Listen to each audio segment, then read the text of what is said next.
This is Ringler Radio, where you get all the latest news and information about settlement solutions, litigation, mediation, and structured financial security from Ringler, the largest and most experienced company of settlement consultants in the United States.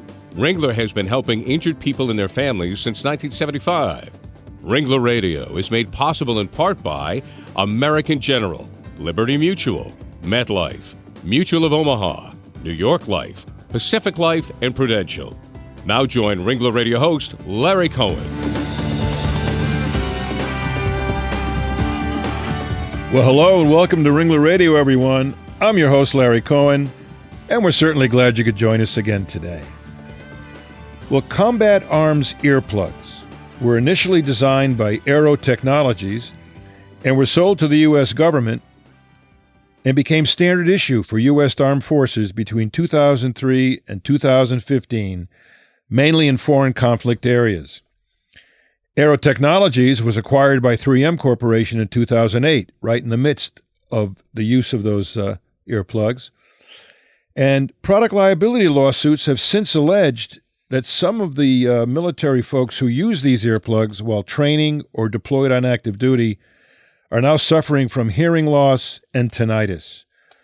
The plaintiffs also claim that these earplugs were defective when they were sold and that 3M knew about the defect at the time of sale. So today we'll examine the circumstances surrounding a $9.1 million settlement reached during this earplug litigation and discuss its impact on the overall dispute. And joining me today as co-host is my Ringler colleague from Louisiana, Bryan Goff. Ringler has a lot of guys down there in Louisiana, Bryan, and we're happy to have you on board. Thanks. Thank you, Larry. It's a pleasure and an honor to be here, and looking forward to it. Thank you. Terrific. Great to have you as co-host. And our guest today is attorney Neil Nazareth, a principal at Martzell, Bickford, and Centola in New Orleans. Neil's practice is focused on environmental, product liability, toxic tort, and complex maritime cases. So with that, welcome to the show, Neil. Glad to have you on Ringler Radio. Thank you, Larry. Good to be here. Terrific. So, Neil, why don't you start out by telling us how you first got involved in this earplug litigation? How did that happen? Sure. Yeah, sure. Our firm frequently collaborates with other law firms that typically may not handle larger cases or MDL-type products cases. And so we frequently work with firms across Louisiana and the country on cases like asbestos, mesothelioma, but also the mass tort and MDL cases like taxotere and this one. So a local Louisiana lawyer had a prospective client and called us. And from there, we were approached by other lawyers, and we started getting calls from service members. So we now represent hundreds of military veterans and current service members against 3M for the earplug.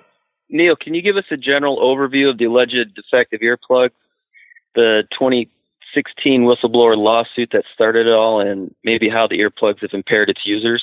Sure. The earplug is a double-ended device that 3M claimed would satisfy multiple hearing protection needs for military personnel. The green end allows for the earplug to be inserted one way for complete and constant protection, and the yellow end, the opposite end, is weapons fire mode, which 3M claimed would reduce high-level impulse noise but allow the low-level noise, such as talking. So that combat soldiers could hear commands but still have protection from artillery and gunfire. But the earplugs were only offered in one standard size, and which has been found to be too short for some ear canals. And that flaw prevented the earplugs from being inserted deep enough into the ear canal in some users to be effective.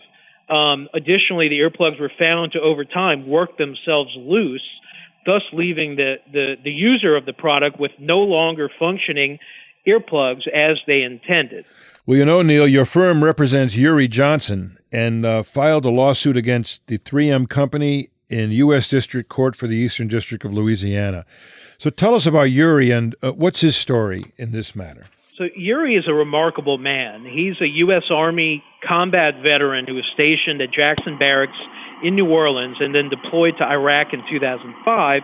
He, of course, was issued the 3M combat arms earplugs when he was deployed as an artillery cannon crew member. So he literally loaded and fired the howitzers.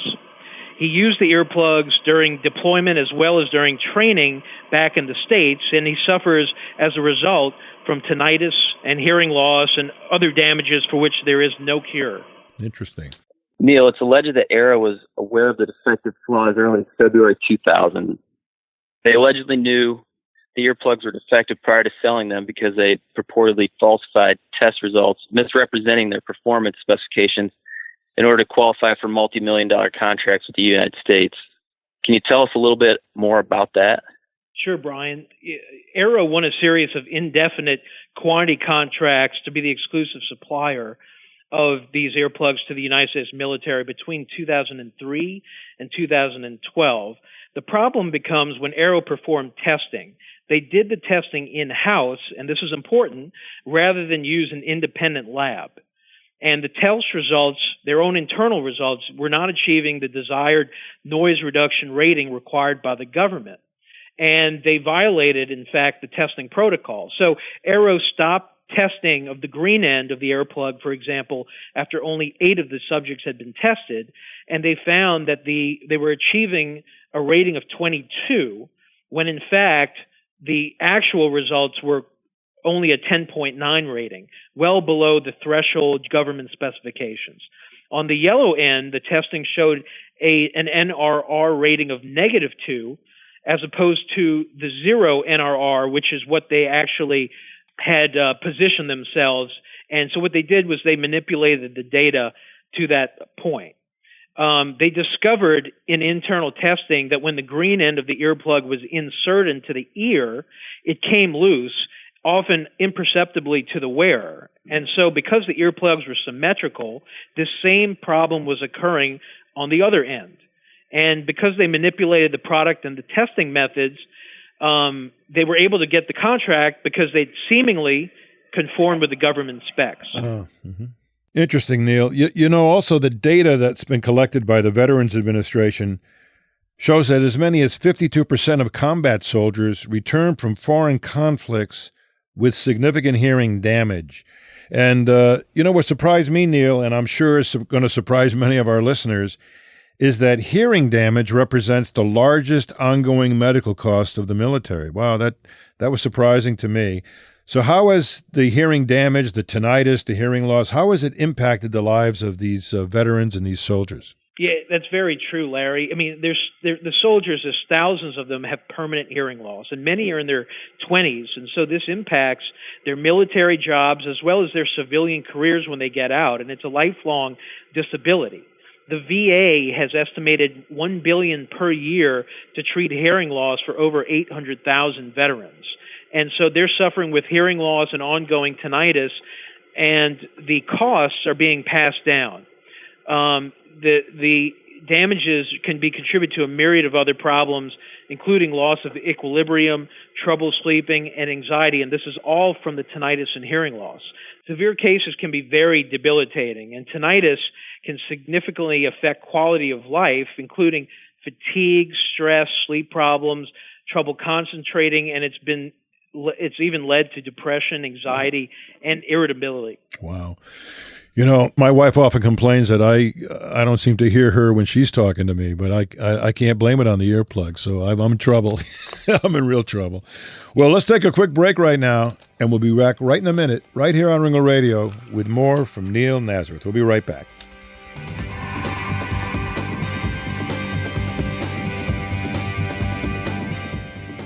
This is Ringler Radio, brought to you from Ringler, the nation's leading provider of fair settlement solutions. Did you know that Ringler is involved in 1/3 of all structured settlement cases in the country? Ringler advisors work with all the parties in a lawsuit settlement to find the best possible financial solution for the people involved. Everybody wins.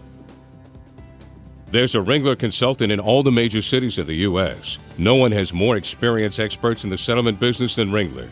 Check out our website at www.ringlerassociates.com for the best information for injured parties, attorneys, and claims professionals to find the Ringler advisor nearest you.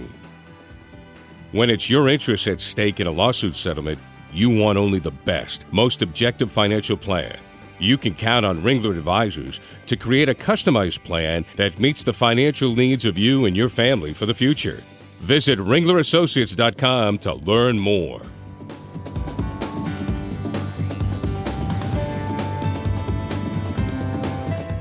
Welcome back to Ringler Radio. Glad you could join us. I'm your host, Larry Cohen, joined by my co-host, Bryan Goff, and New Orleans attorney Neil Nazareth is our special guest. Well, Neil, 3M Aero was for many years the exclusive provider of earplugs to the military.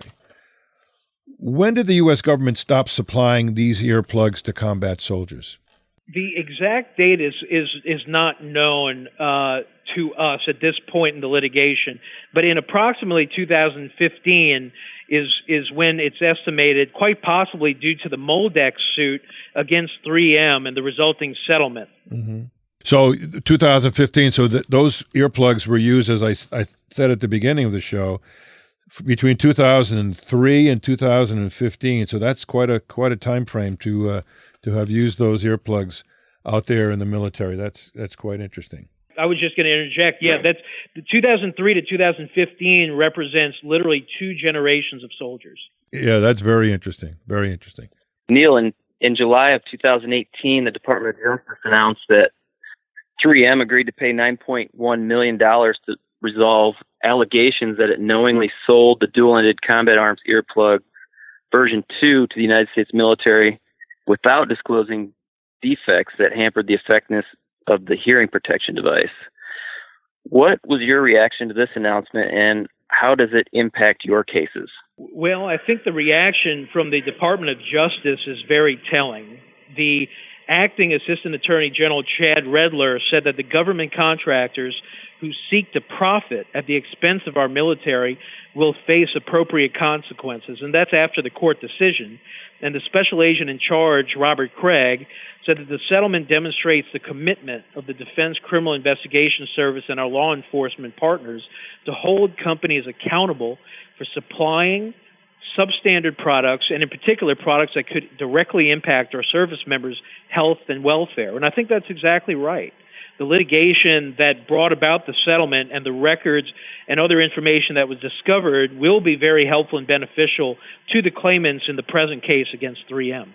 So I guess overall there have been between 750,000 and 2.25 million 3M earplugs sold. Do you foresee future lawsuits?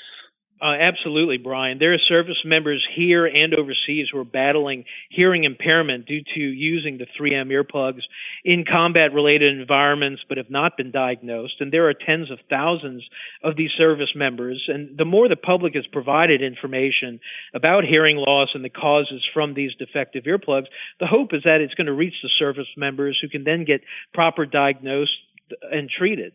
There's some combat veterans who are still serving overseas, and they come back with physical and emotional injuries that really take primary concern over hearing loss. And the hope is that the information reaches these folks and they're able to get treatment at the VA or other medical treatment, and finally get the treatment that they deserve.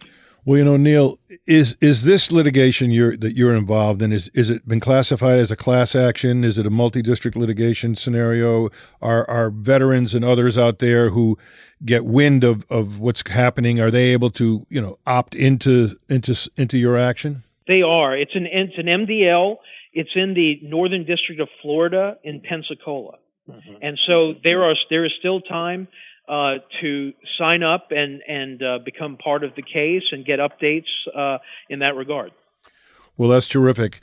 I think if someone wanted to get in touch with you, Neil, to find out about that issue and anything else about the earplug litigation, how would they do that?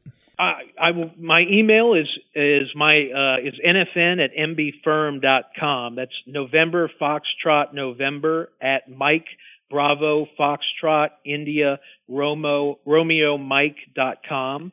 And my office number is 504-581-9065. Well, every time I hear Bravo Foxtrot, that means you've been dealing with military issues for sure. I can see that.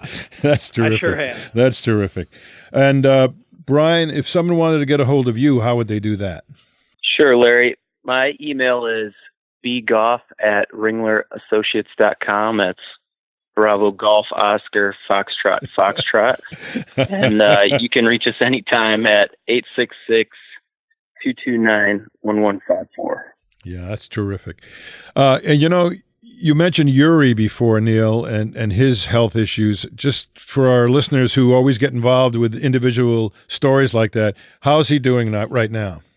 He's not doing great. I can't comment, Larry, on his health. That's not, in this kind of public forum, but I can tell you what's already in the public record, that he has the tinnitus and the hearing loss and the related problems, and he's really hoping for a cure because this is really disabling for him. He is a Bronze Star recipient, and he's won several awards overseas.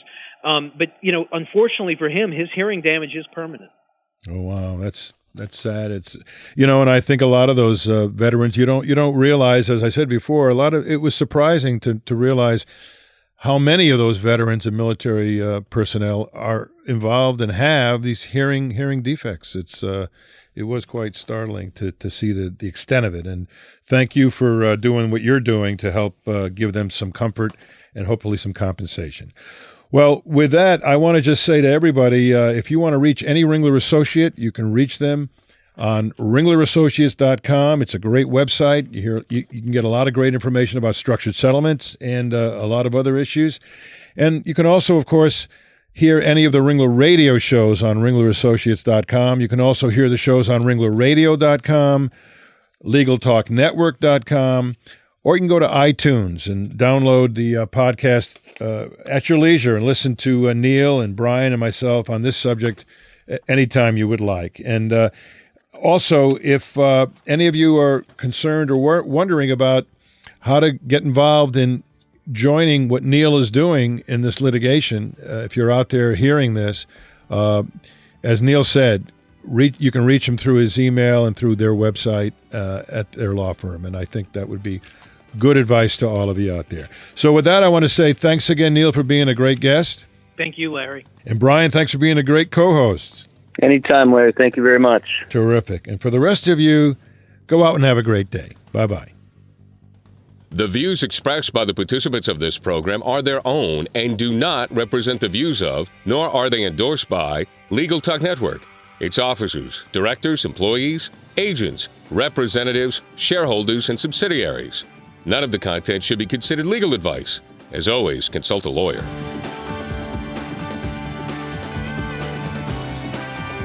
Thanks for listening to Ringler Radio, celebrating more than a decade of podcasting and over 2 million listeners. Think of Ringler, the objective settlement advisors with more than 140 consultants in 60 cities nationwide. Visit ringlerassociates.com today.